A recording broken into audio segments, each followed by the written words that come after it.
Mesdames, Messieurs, chers compatriotes et toutes celles de ceux qui me font l'honneur sur les actions de SOS Cameroun Solidarité par ma voix, je vous dirai jamais assez merci pour ce que vous apportez au quotidien. Sans vous, nous ne sommes rien, nous ne ferons jamais rien. C'est pour cela que je ne manque aucune occasion, ici comme ailleurs, pour vous renouveler nos remerciements. Merci à toutes et merci à tous. Mes chers compatriotes, comme je vous disais tantôt, aujourd'hui est un nouveau jour. J'invite donc chacun d'entre vous à glorifier Dieu et à célébrer la vie. Je voudrais avoir une pensée pour ce père de famille qui nous a quittés accidentellement, par accident. Et je vous rappelle ici qu'il y a quelque temps, il avait perdu son bébé de 5 ans. Alors, il quitte ce monde sans savoir par qui et comment a été tué son enfant. Je veux ici, à mon nom personnel, au nom de toutes celles de ceux qui nous accompagnent dans ce combat au quotidien, présenter mes condoléances à son épouse, à sa famille, à ses amis et à tous les parents victimes de tels comportements, des enlèvements, des assassinats. Je vais également avoir une pensée pour lui et mes condoléances à toutes les victimes des accidents de la route chez nous. Que son âme repose en paix. Et nous allons continuer ce combat. Ce combat ne veut pas dire qu'il n'y aura plus d'accidents, qu'il n'y aura plus de morts. Mais il y a certains accidents qu'on peut rapidement éviter. Parce que jusqu'à preuve du contraire, j'ai souvenir qu'il y a M. Kabran Djip, j'ai souvenir qu'il y a un philosophe docteur, j'ai souvenir qu'il y a plusieurs influenceurs, influenceuses, plusieurs autorités, je le rappelle, Madame Françoise Foning, accident de la route. Ce n'est pas qu'il n'y aura plus d'accidents, mais on ne sait pas de quoi meurent ces gens. Excès de vitesse, alcoolémie, l'état de la route, l'état de la voiture. Il y a automatiquement quelque chose qui s'est passé. Mais comment faire pour connaître et pour que les mêmes choses ne se reproduisent plus, ou du moins réduire à certains endroits les accidents? Il n'y a pas d'enquête, il n'y a jamais de compte rendu de ces enquêtes-là. Donc c'est autant de choses qui rentrent dans le cadre d'un changement dans notre pays, au Cameroun, à venir. Les Camerounaises et les Camerounais meurent comme tout et n'importe quoi. Je voudrais donc ici le rappeler. Le combat que nous menons n'est pas un combat vain. C'est un combat qui est pensé. C'est un combat qui est appelé à réguler, à répondre aux aspirations du peuple camerounais. La sécurité, dans tous les domaines. La sécurité routière. La sécurité chez nous au Cameroun, de nos frontières. La sécurité dans ce que nous mangeons. La sécurité dans notre quotidien. La sécurité à l'accouchement. La sécurité dans les hôpitaux. La sécurité dans les écoles. La sécurité dans notre pays. La sécurité est un maître mot qu'on trouve partout au quotidien. Je vous ai donc avoir une pensée pour tous les accidentés de la route et pour toutes les victimes de la route chez nous. Mes chers compatriotes, le sujet ce matin n'est pas un sujet des accidents de la route. Le sujet ici est d'attirer encore l'attention du président de la République, qu'il soit encore en fonction, qu'il ne le soit plus, qu'il soit encore apte, qu'il ne le soit plus. Mais mes publications ici auront et ont le mérite de vous dire demain que ça avait déjà été dit. Je me rappelle une publication de Issa Chiroma parlant d'un reportage français, parlant de Khmer Airlines, une publication que nous avons faite il y a 20-25 ans déjà, 3 fois même d'ailleurs. Et quand je la revois aujourd'hui, ça me fait chaud au cœur. Je me dis, ah tiens, les Camerounaises et les Camerounais découvrent ce que nous avons annoncé il y a très peu de temps. Donc ça veut dire que avec l'usure du temps, il y a certaines preuves qui résistent à l'usure du temps. Dans les vidéos comme celle-ci et comme d'autres, et les écrits, vous qui écrivez des livres, serviront aux prochaines générations. Alors ici, que le président soit encore en vie, qu'il ne soit pas, mais je vais m'adresser à son épouse et je vais m'adresser à ses enfants. Vous allez être captivés, arrêtés et exécutés Pas parce que je le veux, mais parce que vous avez été laxiste, vous n'entendez, vous n'écoutez pas, vous ne comprenez pas. Je ne sais pas ce qui vous attire plus que ce que vous en avez déjà, au point d'oublier le béaba.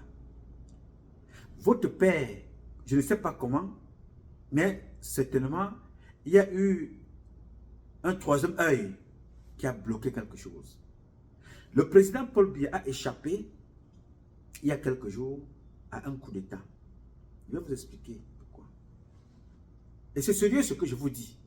Un réel coup d'État qui allait se passer en dessous. C'est-à-dire, on le prend chez lui, à la maison. On le séquestre, on prend sa femme. Bien entendu, il y aura certaines personnes qui devraient être exécutées dans leur plan. Je vais vous expliquer comment cela s'est passé. Il y a de cela quelques jours, moi j'ai des documents, je vous parle toujours avec des documents, mais je ne vais pas vous présenter ces documents ici parce que si je vous les présente, on va rapidement retrouver, pour ceux qui sont un peu avancés, reclasser comment ces documents m'ont été envoyés, en fait, par qui, parce qu'il y a des derniers cachés là-dessus. Alors, il y a de cela quelques jours, le porte-parole du contre-amiral Joseph Fouda donnait une information très importante. Une information très importante lors d'une interview.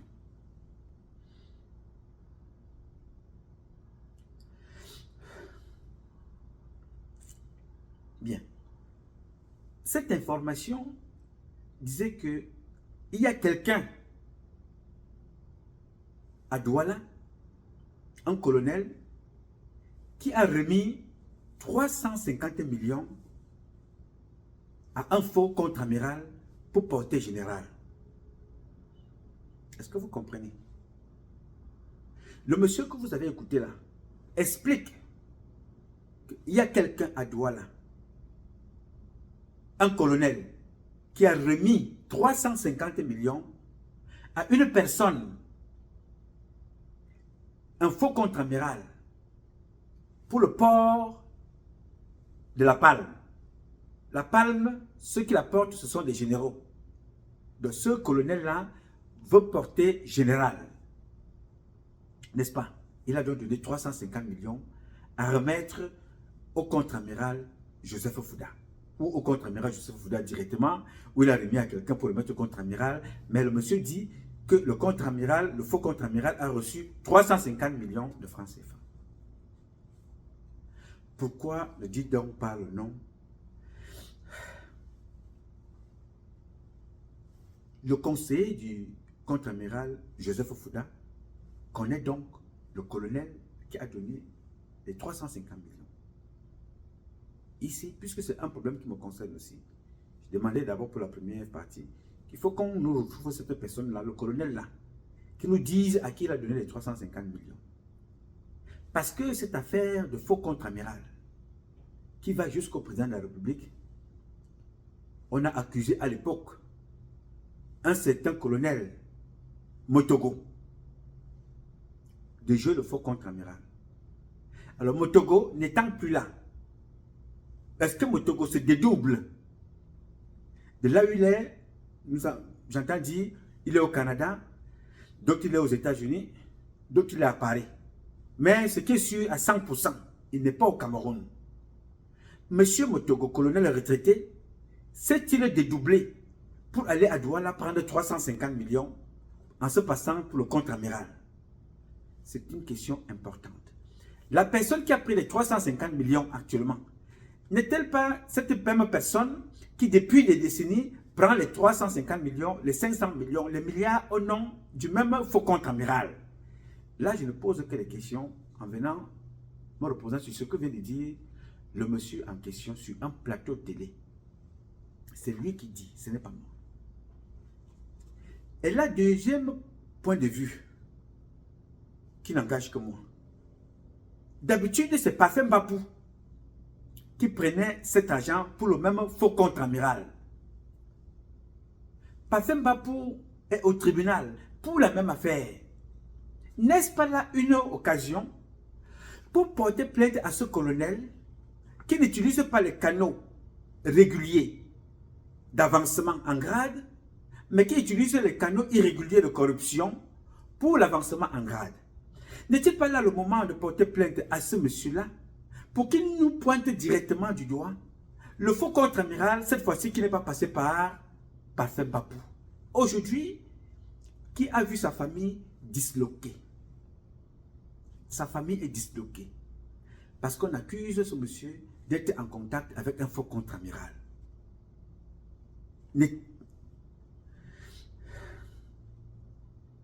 N'est-ce pas le moment de mettre dans la main sur celui qui est venu prendre les 350 millions, sachant que Bapou Parfait est complètement coupé du contre-amiral.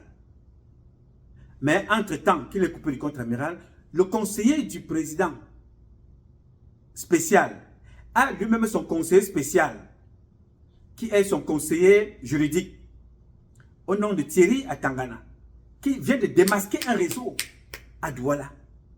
Ça veut dire qu'il y a donc plusieurs personnes qui jouent le rôle du faux contre-amiral, ou alors il y a une personne qui joue le rôle du faux contre-amiral qui continue de prendre l'argent. Là, nous avons dans la tête le faux contre-amiral dont on accuse Bapou Parfait aujourd'hui à travers le conseiller du contre-amiral vrai. Nous pouvons donc retrouver le faux contre-amiral. Il faut donc tenir l'affaire à partir de là. Ça, ce n'était qu'une parenthèse. Mais cette parenthèse, si petite soit-elle, elle est profonde. Parce qu'elle va nous conduire directement auprès du président de la République il y a de cela quelques jours. Les documents que j'ai ici, à ma possession, sont des documents qui ont été signés par plusieurs personnes. Des nominations en grade et les nominations en deuxième section, ou les appels, le renvoi en deuxième section. Comment ça se passe?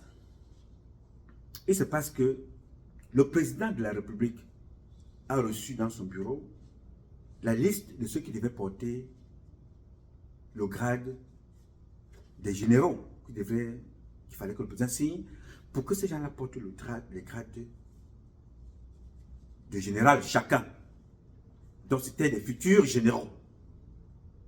Alors je vous rappelle très bien que les attributions du chef d'état-major particulier veulent que pour qu'un document rentre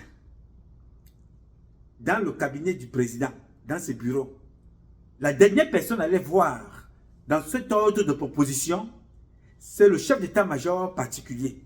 Du moins, ça a toujours été ça. Jusqu'à ce que les choses changent, les attributions des uns et des autres changent. Je ne sais pas si les attributions du colonel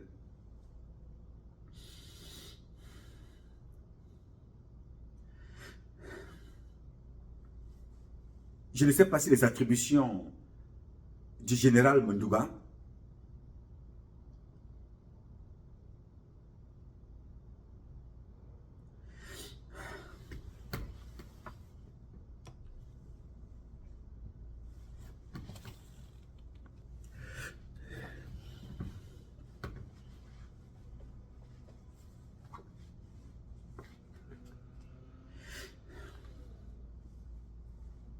est-ce que le règlement intérieur de l'armée a changé ou les attributions des chefs d'état-major ont changé?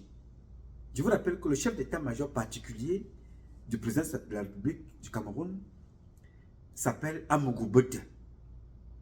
Il fait partie des personnes qui doivent siéger et par lequel le dernier document doit rentrer pour aller dans le bureau du président de la République du Cameroun. Je vous donnerai plus de détails dans les prochaines publications, mais là je vais vous introduire d'abord ce qui s'est passé en quelques mots. On présente un document à M. Amougou Bote. On lui présente le document comme ça avec les noms des personnes. Ceux qui devaient porter, qui devaient élever au grade de général, ceux qui devaient être élevés au grade des généraux. Mais à la grande surprise, M. Amougou-Boute n'a pas vu ce dernier document. Mais quand on vient lui présenter ce document-là, on lui présente le document avec lui-même à la sortie, comme allant en deuxième section. Je ne sais pas si vous comprenez le truc. Hein. C'est-à-dire, vous qui êtes censé être celui-là qui valide le document qui rentre chez le président. Mais le document vous revient avec vous-même en deuxième section, c'est que vous ne soyez au courant, sans rien. C'est-à-dire, vous allez comme ça, comme si un malpropre. Et quand on sait que le président de la République ne se sépare pas de ses collaborateurs n'importe comment, lui, qui a été le chef d'état-major particulier du président, se retrouve en train d'être balancé en deuxième section, comme ça, du jour au lendemain. Il y a quelque chose qui s'est passé. Qui trafique les documents qui rentrent dans le bureau du président? Parce que, il y a très longtemps, il y a très peu de temps, sur un plateau télé, on disait qu'il y a des gens qui ont donné de l'argent pour se retrouver au grade de général. Le faux contre-amiral là, qui a pris de l'argent. Mais curieusement, le président se retrouve exactement avec une liste des généraux dans son bureau. Je vous rappelle que c'est un processus. Hein. Les chefs d'état-major de chaque armée doivent siéger en compagnie du ministre, en compagnie du chef d'état-major particulier, pour statuer sur un certain nombre de choses concernant des grades les plus élevés dans l'armée. Comment se fait-il que du coutement, comme dirait quelqu'un au quartier, du coutement, le président se retrouve dans son bureau avec des propositions des personnes au grade des généraux? Ça s'est passé comment?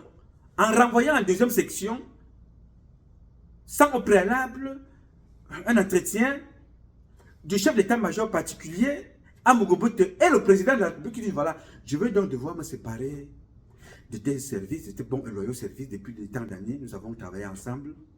Je comprends qu'il serait très important que tu ailles te reposer. Pour cela, nous avons travaillé avec toi en accord que voilà, telle personne doit te remplacer, telle personne doit te remplacer. Parfois même le président t'appelle, te dit voilà, bien que tu seras appelé à servir à d'autres fonctions, mais qui est-ce que tu me proposes à ce poste-ci? Le président fait souvent cette démarche-là. Maintenant là, Amougou-Boute se retrouve confronté face à face à son destin. Ah papa, bon, tu vas en deuxième section. Mais ils ne savent pas que chaque fois que le président t'a nommé à un poste, il y a quelqu'un d'autre que tu ne connais pas qui est nommé au même poste, que tu ne vois pas, qui a le même salaire, qui a les mêmes avantages, mais qui fait le même travail. Les documents sont donc rentrés dans le bureau du président. Ils ont été bloqués. Aucune signature. Vous voulez savoir qui était le chef d'état-major qui devait remplacer Amougou-Boute? Le père incestueux, c'est son nom qui était là-bas pour remplacer Amougou-Boute. C'est ça que j'ai ici là. C'est Jean Mundoua, le contre-amiral Jean Mundoua de la marine, qui était donc appelé à remplacer dans ce document Amougou-Boute, le chef d'état-major particulier. Je vais vous dire pourquoi c'est dangereux, parce que c'était un coup d'état qui était en voie d'être exécuté. Le contre-amiral Joseph Mundoua, Joseph Mundoua, oui, c'est entre les mêmes, hein, parce que l'autre c'est Joseph Amougou. Parce que l'autre c'est Joseph Fouda, l'autre c'est Jean Mundoua. L'un contre-amiral, conseiller spécial du président, l'autre contre-amiral à la marine nationale. Et les deux là, leurs enfants se sont mariés. L'un a épousé le fils de l'autre, l'autre a épousé la fille de l'autre. Ils se sont mariés.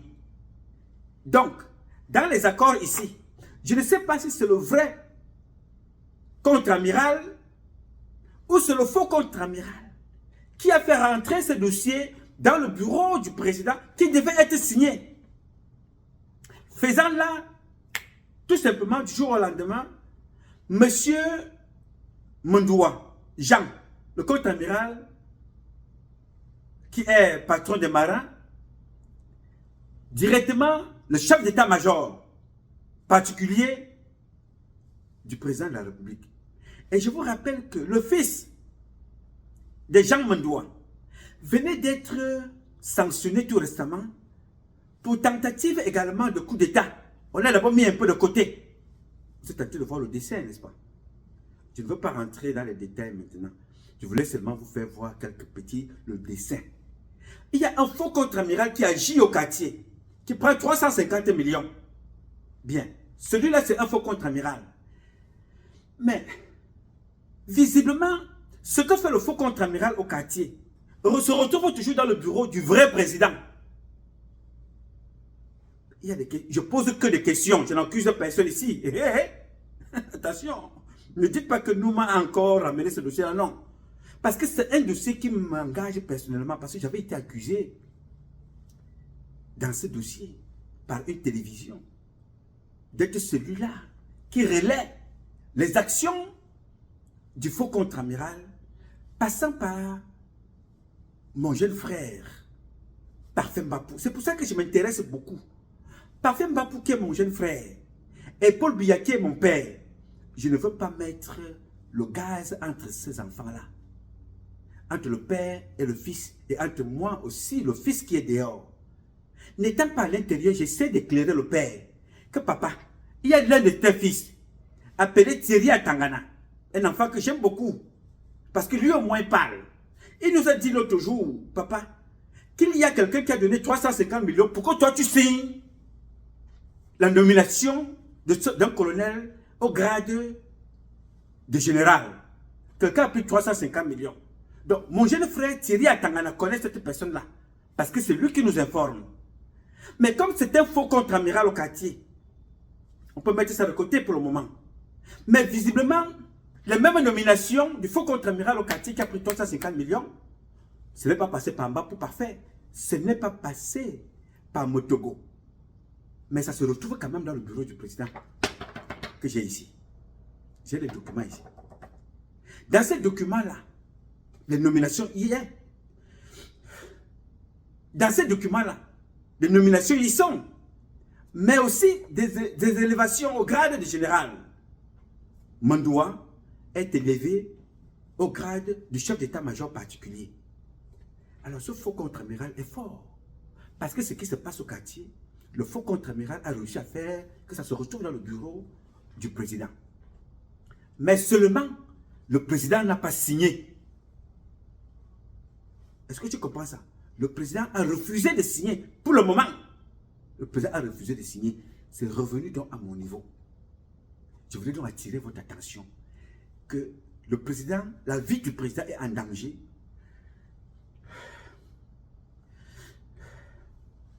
La vie du président est en danger.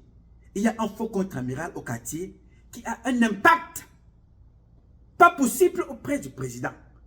Mais là, le président n'a pas signé. Il était donc question que quand le président signe directement, la même nuit, il fallait arrêter Chantal Biya rapidement, l'évacuer et arrêter le président, les ramener et les séquestrer quelque part.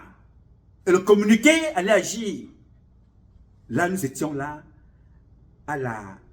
au Lingengema. Nouma, comment fais-tu pour avoir ces documents? J'avais dit au président que on t'a éloigné de ton fils pour te neutraliser. Mais ton fils continue de bosser. Si t'arrive quelque chose demain, ne dis pas que tu n'étais pas au courant. Mais j'ai parlé ici. Chantal Biya, il y a deux options qui étaient prévues. Ici. Non, ce n'est pas sur celui-ci. Les deux options, je vais te lire ça. Je vais lire les deux options qui étaient prévues pour Chantal Biya. Ce n'est pas sur cette page. C'est comme ça qu'on fait chez nous. Hein. D'autres dans les bureaux, ils ont un petit truc là avec la mousse, avec un bibet d'eau. Tu mets le doigt là et puis tu vois. Ici, comme je n'ai pas ça, je suis obligé de faire comme au village. Ce n'est pas Balthazar, parce que Balthazar lui prenait les 4 doigts là. Hein? Vous savez, là, vous connaissez la suite. Là, je prends un doigt, c'est pour ici. Je suis en train de chercher le volet de Chantal Biya. J'ai bien mis. C'est pas loin. Voilà. Voilà, c'est ici.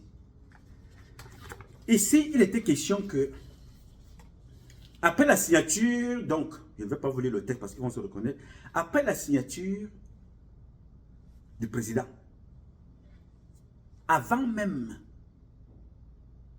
l'installation, il était question d'arrêter Chantal Biya.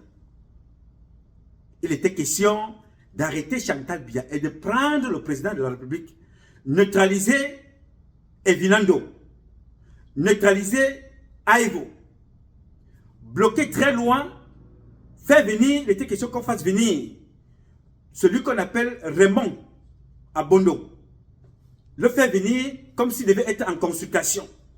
Une fois arrivé, tac, on l'arrête lui aussi. C'est comme ça que le plan avait été prévu.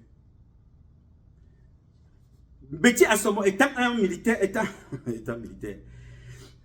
Betty Assomo étant un civil, il était très facile de neutraliser Betty Assomo.